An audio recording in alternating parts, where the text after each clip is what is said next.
नमस्कार, आइए शुरुआत करते हैं अपने खास कार्यक्रम यूपी दिस वीक की। पर उससे पहले नजरें हेडलाइंस पर। उत्तर प्रदेश में पर्यटन का नया कीर्तिमान हुआ स्थापित। 6 महीनों में 33 करोड़ पहुंचा पर्यटकों का आंकड़ा। गोरखपुर में शुरू हुआ यूपी का पहला फ्लोटिंग रेस्टोरेंट। पर्यटकों को विदेश की तर्ज पर मिलेंगी खास सुविधाएं।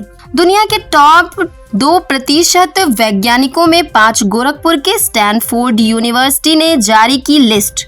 यूपी में अब किसानों को आधार कार्ड की तर्ज पर मिलेंगे गोल्डन कार्ड। फार्मर रजिस्ट्री से मिलेंगी सहूलियतें। देश को जल्द मिलेगा क्वांटम कंप्यूटर। सुपर कंप्यूटर से 1000 गुना तेजी से करेगा काम। ऑनलाइन अटेंडेंस सिस्टम लागू करने वाला देश का पहला विश्वविद्यालय बना बीएचयू। अटेंडेंस में पारदर्शिता और गड़बड़ियों को दूर करने से मिलेगी मदद। जेवर इंटरनेशनल एयरपोर्ट के पास बनेगा यूपी का पहला सेमीकंडक्टर पार्क। हजारों नौकरियों रोजगार के मौके। और अब खबरें विस्तार से।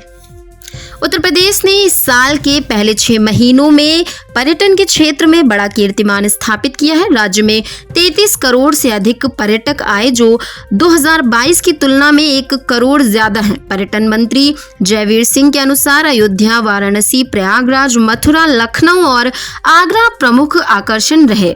अयोध्या में सबसे अधिक 10 करोड़ से ज्यादा पर्यटक पहुंचे, जबकि वाराणसी में 4.61 करोड़ और आगरा में 76 लाख से अधिक लोगों ने भ्रमण किया। इसी के साथ अब बढ़ते हैं अपनी अगली खबर की ओर। मुख्यमंत्री योगी आदित्यनाथ ने गोरखपुर के रामगढ़ ताल में उत्तर भारत के पहले फ्लोटिंग रेस्टोरेंट का उद्घाटन किया। ये 3 मंजिला रेस्टोरेंट 9600 वर्ग फुट में फैला है और 100 से 150 लोगों को एक साथ सेवा प्रदान कर सकता है। पर्यटक अब यहाँ झील के अद्भुत नजारे का लुत्फ उठाते हैं, स्वादिष्ट व्यंजनों का आनंद ले सकेंगे। इस फ्लोटिंग रेस्टोरेंट का निर्माण 10 करोड़ रुपए की लागत से हुआ है। जीडीए को इससे हर महीने 4.5 लाख रुपए का राजस्व मिलेगा। रामगढ़ ताल का ये नया आकर्षण गोरखपुर को एक प्रमुख पर्यटन हब के रूप में विकसित कर रहा है। अब बढ़ते हैं अपनी अगली खबर की ओर। स्टैनफोर्ड यूनिवर्सिटी द्वारा जारी दुनिया के शीर्ष 2% वैज्ञानिकों की सूची में गोरखपुर के 5 वैज्ञानिकों के नाम शामिल हैं।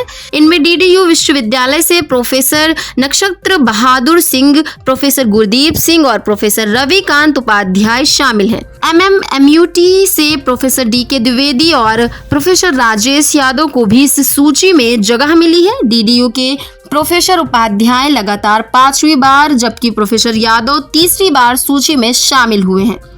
ये उपलब्धि गोरखपुर के शैक्षिक क्षेत्र के लिए गर्व का विषय है। अब बढ़ते अपनी अगली खबर की ओर। कृषि विभाग ने किसानों के लिए आधार कार्ड की तर्ज पर गोल्डन कार्ड योजना शुरू की है, जिसमें फार्मर रजिस्ट्री की जाएगी। पायलट प्रोजेक्ट के तहत 2 जिलों में काम पूरा होने के बाद महाराजगंज में भी ये प्रक्रिया शुरू होगी। रजिस्ट्री से प्रधानमंत्री फसल बीमा, केसीसी जैसी योजनाओं में आ रही तकनीकी समस्याएं भी दूर होंगी। ये कार्य राजस्व गांवों में कृषि विभाग और लेखपालों की देखभाल में होगा। भारत के सुपर कंप्यूटर परम के जनक डॉक्टर विजय पांडुरंग भाटकर ने लखनऊ में कहा कि भारत अगले 5 वर्षों में क्वांटम कंप्यूटर बनाकर दुनिया में अग्रणी हो सकता है। उन्होंने बताया कि अमेरिका ने जब भारत को सुपर कंप्यूटर तकनीक देने से इनकार किया, तो भारत ने स्वदेशी तकनीक से परम बनाया। अब प्रधानमंत्री नरेंद्र मोदी की पहल पर क्वांटम मिशन के तहत इस क्षेत्र में नई क्रांति का मार्ग प्रशस्त हो रहा है। ये तकनीक कृषि से लेकर मौसम विज्ञान तक हर क्षेत्र में क्रांतिकारी बदलाव लाएगी। इसी के साथ बढ़ते हैं अपनी अगली खबर की ओर। काशी हिंदू विश्वविद्यालय देश का पहला विश्वविद्यालय बन गया है, जहां छात्रों की उपस्थिति अब ऑनलाइन दर्ज की जाएगी। इस नई व्यवस्था के तहत शिक्षक कक्षाओं में ऑनलाइन हाजिरी भरेंगे और सप्ताहांत अटेंडेंस अपडेट होगी। इस नई व्यवस्था के तहत शिक्षक कक्षाओं में ऑनलाइन हाजिरी भरेंगे और सप्ताहवार अटेंडेंस अपडेट होगी। 50,000 से अधिक छात्रों को पहले चरण में इस प्रणाली से जोड़ा जाएगा। बीएचयू के परीक्षण नियंत्रक प्रोफेसर एन.के. मिश्रा के अनुसार ये व्यवस्था छात्रों की अटेंडेंस में पारदर्शिता लाएगी और गड़बड़ियों को दूर करेगी। इसी के साथ बढ़ते हैं अपनी अगली खबर की ओर। योगी आदित्यनाथ सरकार ग्रेटर नोएडा के जेवर में नोएडा इंटरनेशनल एयरपोर्ट के पास यूपी का पहला सेमीकंडक्टर पार्क स्थापित करेगी।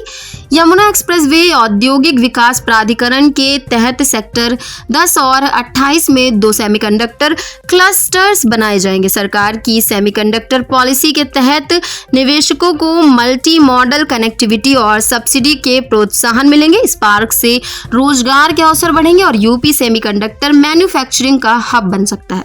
अब चलते चलते एक नजर डाल लेते हैं देश दुनिया की कुछ अन्य अहम खबरों पर। केंद्रीय गृह एवं सहकारिता मंत्री अमित शाह ने श्वेत क्रांति 2.0 की करी शुरुआत। महिला किसानों को सशक्त बनाने और रोजगार के अवसर पैदा करने पर दिया जोर। भारत का तीसरा स्वदेशी प्रेशराइज्ड हैवी वाटर रिएक्टर हुआ एक्टिवेट। राजस्थान के चित्तौड़गढ़ जिले के रावतभाटा में राजस्थान परमाणु ऊर्जा परियोजना की 7 नंबर यूनिट हुई एक्टिव। केंद्रीय मंत्रिमंडल ने biotechnology research innovation and entrepreneurship development यानी बायोराइड योजना को दी मंजूरी। योजना को बायोटेक्नोलॉजी के अत्याधुनिक रिसर्च और डेवलपमेंट को सपोर्ट करने के लिए किया गया शुरू। वन नेशन वन इलेक्शन प्रस्ताव को कैबिनेट की मंजूरी। शीतकालीन सत्र में पेश किया जा सकता है बिल। स्क्वाड्रन लीडर मोहना सिंह बनी LCA तेजस की पहली महिला फाइटर पायलट। LCA तेजस पूरी तरह से स्वदेशी मेड इन इंडिया पहल के तहत किया गया निर्मित। तो बस आज के कार्यक्रम में इतना ही। ऐसी ही खबरों को देखने के लिए देखते रहें और करते रहें बातें यूपी की।